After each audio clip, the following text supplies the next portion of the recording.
ಜನಪರವಾದಂಥ ಮುಖ್ಯಮಂತ್ರಿಗಳ ಹಾದಿಯಲ್ಲಿ ಹೋಗುವುದರ ಜೊತೆಗೆ ಇನ್ನೂ ಒಂದು ಹೆಜ್ಜೆಯನ್ನು ಮುಂದಿಟ್ಟಿದ್ದಾರೆ. ಅದಕ್ಕೆ ಈ ಸಂದರ್ಭದಲ್ಲಿ ಅವರಿಗೆ ವೈಯಕ್ತಿಕವಾದಂಥ ನಾನು ಅಭಿನಂದನೆಗಳನ್ನು ಸಲ್ಲಿಸ್ತೇನೆ. ನಾನು ಸಿದ್ದರಾಮಯ್ಯನವ್ರನ್ನ 1985ರಿಂದ ಬಲ್ಲೆ. ಯಾಕಂದರೆ ನಾನು 1985ರಲ್ಲಿ ಜನವರಿ 5ರಲ್ಲಿ ಮೊಟ್ಟ ಮೊದಲೇ ಶಾಸಕ ಆದಂಥವ್ರು, ಅವರು 83ರಲ್ಲಿ ಶಾಸಕರಾದಂಥವ್ರು. ಹೀಗಾಗಿ ಅವರ ಪರಿಚಯ ಒಂದೇ ಪಾರ್ಟಿಯಲ್ಲಿದ್ದೀವಿ ನಾವು. ಅವರ ನಮ್ಮ ಪರಿಚಯ ಸರಿಯಾಗಿ ಜನವರಿನಲ್ಲೇ ಆಗಿದ್ದು. ಇವತ್ತು ತಾರೀಕಿನ ಇವತ್ತು 6, ನಾನು ಜನವರಿ 5ಕ್ಕೆ MLA ಆಗಿದೆ. ಇವತ್ತು 41 ಇಯರ್ಸ್ ಆಯ್ತು ನಾನು MLA ಆಗಿ. ಸೊ ಅಂದಿನಿಂದ ಅವ್ರನ್ನ ನಾನು ನೋಡ್ತಾ ಬಂದಿದ್ದೇನೆ. ಅವರ ಜನಪರ ಕಳಕಳಿ, ಅವರ ಪ್ರಾಮಾಣಿಕ ವಿಚಾರ, ಒಂದು ಬದ್ಧತೆ, ನಾನು ಅವರ ಇದನ್ನು ಕಾರ್ಯಶೈಲಿ ನನಗೆ ಅಂದೇ ಆಕರ್ಷಿತವಾಗಿತ್ತು. ನಾನು ಅವತ್ತು ರಾಮಕೃಷ್ಣ ಹೆಗಡೆ ಅಂತ ನಾಯಕರ ಜೊತೆಗೆ JH ಪಟೇಲರು, ದೇವೇಗೌಡರು, ತದನಂತರ ನಾನು ಕಾಂಗ್ರೆಸ್ ಸೇರಿದಾಗ SM ಕೃಷ್ಣ ಅವರು, ಮತ್ತು ಸಂಸತ್ ಸದಸ್ಯನಾಗಿ ಆಯ್ಕೆ ಗುಜರಾಲ್, ದೇವೇಗೌಡರು, ವಾಜಪೇಯಿ ಅವರಂಥ ಪ್ರಧಾನಮಂತ್ರಿಗಳು ಜೊತೆಗೆ ಹತ್ತಿರವಾಗಿ ನೋಡಿದಂಥವ್ರು ನಾನು. ಏನು ಅವರು ಹಿಂದಿನ ನಮ್ಮ ಜನನಾಯಕರಿದ್ದರು, ಅವರಿಗೆ ರಾಜ್ಯ ರಾಷ್ಟ್ರದ ಅಭಿವೃದ್ಧಿಯ ಪ್ರಾಮಾಣಿಕ ಚಿಂತನೆ ಇತ್ತು. ಆ ಚಿಂತನೆ ದಾರಿಯಲ್ಲೇ ಇವತ್ತು ಸಿದ್ದರಾಮಯ್ಯ ಇದ್ದಾರೆ. ಅದು ನನಗೆ ಭಾಳ ಸಂತೋಷ ಆಗಿರೋದು. ಯಾಕಂದರೆ ಇತ್ತೀಚಿನ ದಿನದ ರಾಜಕಾರಣ ಜಾತಿ, ಧರ್ಮ, ಪಕ್ಷಪಾತ, ವಂಶ ಪರಂಪರೆ ಆಡಳಿತ, ಭ್ರಷ್ಟಾಚಾರ ಇವೆಲ್ಲವನ್ನ ಅಳವಡಿಸ್ಕೊಂಡ್ಬಿಟ್ಟಿದೆ. ನಮ್ಮ ದೇಶದಲ್ಲಿ ಈ ಪರಿವರ್ತನಾ ಕಾಲ ಬರಬೇಕಾಗಿದೆ. ಈಗ ಖಂಡಿತವಾಗಿ ಪರಿವರ್ತನೆ ಕಾಲ ಬರಬೇಕಾದಂಥ ಅವಶ್ಯಕತೆ ಇದೆ, ನನಗದು ಅನಿಸಿದೆ. ಇಂಥ ಕಾಲದಲ್ಲಿ ಸನ್ಮಾನ್ ಸಿದ್ದರಾಮಯ್ಯನವರು ಈ ರಾಜ್ಯದ ಮುಖ್ಯಮಂತ್ರಿಯಾಗಿ ಅತ್ಯಂತ ಜನಪರ ಆಡಳಿತವನ್ನು ಕೊಡ್ತಾ ಇದ್ದಾರೆ, ಸಂತೋಷದ ವಿಚಾರ. ಮತ್ತು ಭಾಳ ಜನ ಸಿದ್ದರಾಮಯ್ಯನವ್ರನ್ನ ಕೆಲವರು ಜಾತಿವಾದಿಗಳನ್ನು ಕೊಡ್ತಾರೆ. ನಾನು ಇದನ್ನು ಒತ್ತಿ ಹೇಳ್ತೇನೆ, ಅವರು ಖಂಡಿತವಾಗಿ ಜಾತಿವಾದಿಗಳಲ್ಲ. He is not for the caste, he is for the class. Backward class, not backward cost.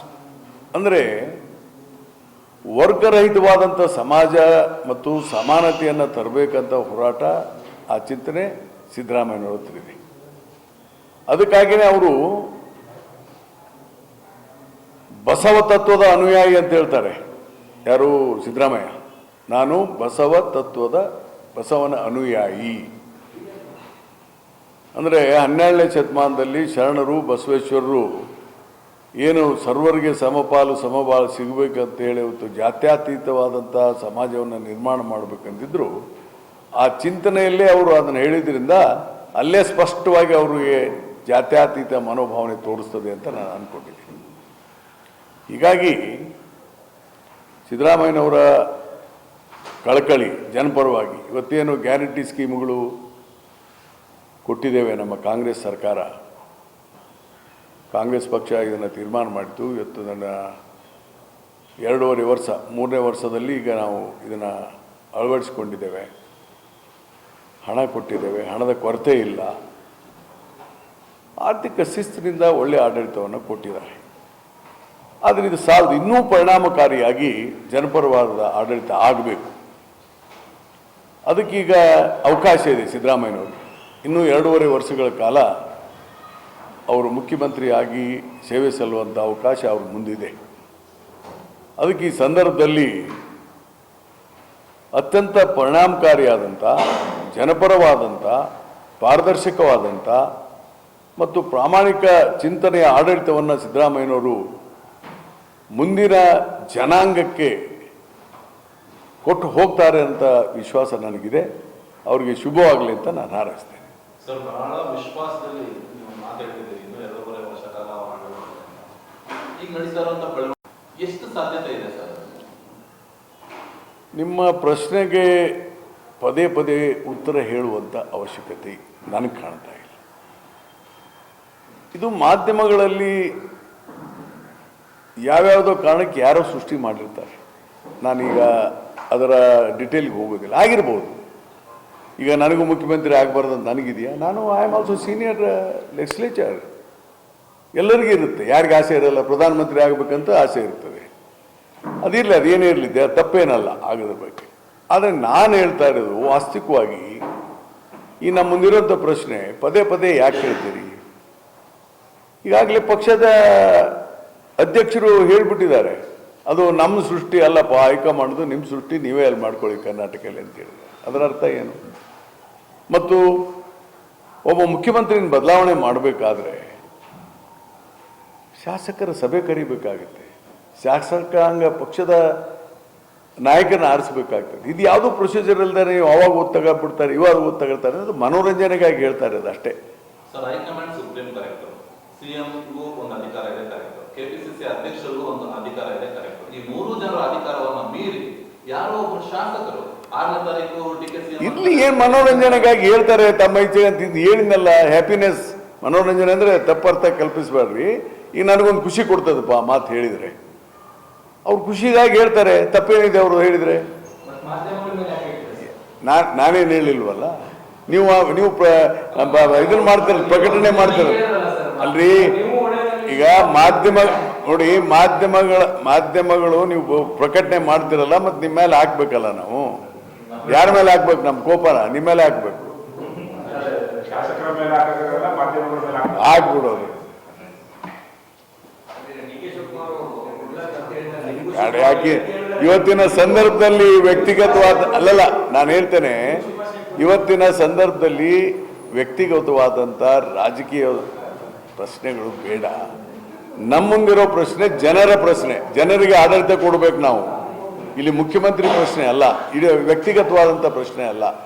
ಈಗ ಮುಖ್ಯಮಂತ್ರಿ ಸಿದ್ದರಾಮಯ್ಯ ಇದ್ದಾರೆ, ಈಗ ನಾವು ಅವ್ರನ್ನ 2.5 ವರ್ಷಕ್ಕಂತ ಎಲ್ಲರೂ ಆರಿಸಿದೇವಾ? ಈ ನನ್ನನ್ನು ಶಾಸಕ ಅಂತ ಆರಿಸಿದ್ದಾರೆ 5 ವರ್ಷಕ್ಕೆ. ಅನ್ಲೆಸ್ ಇಟ್ ಡಿಸಾಲ್ವ್ ಆಗೋವರೆಗೂ ನಾನು MLA ಆಗೇ ಇರ್ತೇನೆ 5 ವರ್ಷದವರೆಗೂ. ಅದಕ್ಕೆ ಅವ್ರನ್ನ ತೆಗೆಯೋವರೆಗೂ ಇಲ್ಲ, ಅವ್ರು ರಾಜೀನಾಮೆ ಕೊಡಬೇಕು, ಇಲ್ಲ ಅವ್ರನ್ನ ಶಾಸಕರು ಹೈಕಮಾಂಡು ತೆಗಿಬೇಕು. ಆ ಪ್ರಶ್ನೆನೇ ಇಲ್ಲ ಅಂತ ಹೇಳಿದ್ಮೇಲೆ ಮತ್ತೆ ಅವ್ರು 5 ವರ್ಷ ಇರಲ್ವಾ? ಹಂಗಾರೆ ನಾಳೆ ಅಸೆಂಬ್ಲಿ ಡಿಸಾಲ್ವ್ ಆಗಿಬಿಡುತ್ತೆ, XMLA ಆಗ್ತಾರೆ ಅಂತ ಹೇಳೋಕ್ಕಾಗುತ್ತಾ? ಆದಮೇಲೆ ತಾನೆ. ಅದಕ್ಕೆ ಇದು ಆ ಪ್ರಶ್ನೆ ನಮ್ಮ ಮುಂದಿಲ್ಲ. ಈಗಾಗಲೇ ಬಜೆಟನ್ನು ತಯಾರು ಮಾಡಲಿಕ್ಕೆ ಇವತ್ತು ಮುಖ್ಯಮಂತ್ರಿಗಳು ನನಗೂ 4 ಗಂಟೆಗೆ ಕರೆದಿದ್ದಾರೆ. ಮುಂದಿನ ವರ್ಷದ ಬಜೆಟ್ ಪ್ರಿಪೇರ್ ಮಾಡ್ತಾ ಇದ್ದೀವಿ ಈಗ. ಎಸ್, ಇವತ್ತು ಏನಂತಾರೆ, ಮೊದಲೇ ಇದು ಹೆಂಗೆ ಮಾಡಬೇಕು ಅನ್ನೋಂಥ ಚಿಂತನೆ ನಮ್ಮ ತಲೆಯಲ್ಲಿ ಬಂದಿದೆ. ನಮ್ಮ ವಿಚಾರಗಳನ್ನು ಅವ್ರ ತಲೆಯಲ್ಲಿ ಹಾಕ್ತೇವೆ. ಅವ್ರು ಏನು ಹೇಳ್ತಾರೆ ಕೇಳ್ಕೊಂಡು ಜನವರಿ 16 ನಂತರ ಒಂದು ಪ್ರೈಮರಿ ಪಿಕ್ಚರನ್ನು ಇಲಾಖೆಯವರು ಕೊಡ್ತಾರೆ. ನಂತರ 1 ವಾರ ಆದಮೇಲೆ ಬಜೆಟನ್ನು ಬರೀತೇವೆ. ಯಾವ March first week, February last week, ಯಾವ ದಿವಸ ಸಿದ್ದರಾಮಯ್ಯನವರು ಫೈನಾನ್ಸ್ ಮಿನಿಸ್ಟರ್ ಅವರು ನಿಗದಿ ಮಾಡ್ತಾರೆ, ಬಜೆಟನ್ನು ಕೊಡ್ತೇವೆ ಈ ವರ್ಷ. ಈಗ ನನಗೆ ಬಂದಿರೋ ಮಾಹಿತಿ ಇಷ್ಟಿದೆಯಪ್ಪ. ಅದನ್ನು ಬಿಟ್ಕೊಂಡು ಈಗಿಲ್ಲದ ಪ್ರಶ್ನೆಗಳನ್ನು ಹೂವಾಪೋ ಎಂದು ದಯವಿಟ್ಟು ಹೇಳ್ಬೇಡ್ರಿ. ಈಗ ನಮಗಿರೋದು ನೀವು ಕ್ವಶನ್ ಕೇಳಿ, ಕರ್ನಾಟಕಕ್ಕೆ ಮುಂದೆ ಸಿದ್ದರಾಮಯ್ಯನವರ ಆಡಳಿತ ಏನು ಮಾಡ್ತದೆ ಅಂತ ಕೇಳಿದರೆ ನಾನು ಖುಷಿ ಪಡ್ತೀನಿ. ಯಾಕಂದರೆ ನಾನು ನಿಜವಾಗಿ ಹೇಳ್ತೇನೆ, ವಿತ್ ಓಪನ್ ಹಾರ್ಟ್, ಪರಿಣಾಮಕಾರಿ ಮತ್ತು ಜನಪರವಾದಂಥ ಇದನ್ನು ನಾವು ಕೊಡಲೇಬೇಕೀಗ. ಅದು ಸಿದ್ದರಾಮಯ್ಯನವರು ಉಳಿಸ್ಕೋಬೇಕು ಮುಂದಿನ ಇದರಲ್ಲಿ ಅಂತ ನಾನು ಅವರ ಒಬ್ಬ ವೆಲ್ ವಿಷರ್ ಆಗಿ ನಾನು ಹೇಳ್ತೇನೆ. ಸರ್, ಇಷ್ಟು ಅಂದ್ರೆ ಅತಿ ಹೆಚ್ಚು ಕಾಲ ಸಿಎಂ ಆಗಿ ಆಡಳಿತ ಮಾಡಿದಂತ ದಾಖಲೆ ಮಾಡಿದ್ರಲ್ಲ, ಇದು ಒಂದು ಅತ್ಯಂತ ಜವಾಬ್ದಾರಿಯುತವಾದಂತ ಸಮಯ. ಡೆಫಿನೆಟ್ಲಿ. ಎರಡನೇದು ಅಲ್ಲ, ಇದು ಒಂದು ನಿಮಿಷ ಒಂದು ಅಮೆಂಡ್ ಮಾಡ್ತೀನಿ. ಹೆಚ್ಚು ಕಾಲ ಕಡಿಮೆ ಕಾಲದ ಪ್ರಶ್ನೆ ಅಲ್ಲ, ಅದು ನಮ್ಮ ಅಭಿಮಾನಕ್ಕೆ ಹೇಳೋದು. ಅತಿ ಹೆಚ್ಚಿನ ಕಾಲಕ್ಕೆ ಮಾಡಿದ್ದಾರೆ, ಅದು ಅಭಿಮಾನಕ್ಕೆ ಹೇಳೋದು ಒಂದೇ. ಅದು ಅಭಿಮಾನ